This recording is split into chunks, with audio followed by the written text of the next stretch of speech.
Hello friends, Shravan सोमवाराच्या सगळ्यांना मनपूर्वक हार्दिक शुभेच्छा. तर आज हा दिवस फार भक्तिभावपूर्वक मानला जातो आणि या दिवशी शिवाची पूजा केली जाते. तर बेल, पान, फूल, स्पेशली व्हाईट फुले आणि शिवमूठ हे विशेष मानलं जाते या पूजेमध्ये. तर कुमारिका मुली आणि स्त्रिया भक्तिभावपूर्वक या दिवशी शिवलिंगाची पूजा करतात. कुमारिका मुलींसाठी सांगू इच्छिते, मनो इच्छित पती प्राप्त हे मात्र नक्की होणारच.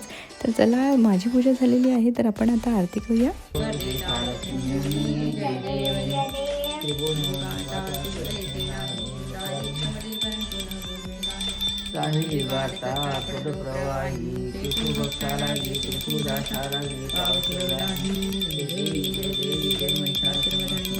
आज नाना घरी असल्यामुळे आज त्याच्या हाताने आरती केलेली आहे.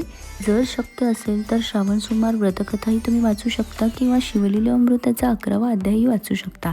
आणि या दिवशी उपवास असतो तर दूध, केळ, फळे, साबुदाणा इत्यादी आपण घेऊ शकतो. तर हे पहा, आम्ही आलेलो आहे संध्याकाळी घराजवळच्याच एका मंदिरामध्ये आणि इथे शिवलिंगाला फारच छान सजावट केली आहे. बेल, पान, फूल सगळं काही वाहिलेलं आहे. या महिन्यात 5 श्रावण सोमवार आलेले आहे, तर सगळ्यांनी नक्की उपवास करा आणि पूजा करा. तर थँक्यू फ्रेंड्स. आजचा हा व्लॉग कसा वाटला तुम्हाला? आवडला असेल तर नक्कीच subscribe, share and like. So bye bye friends.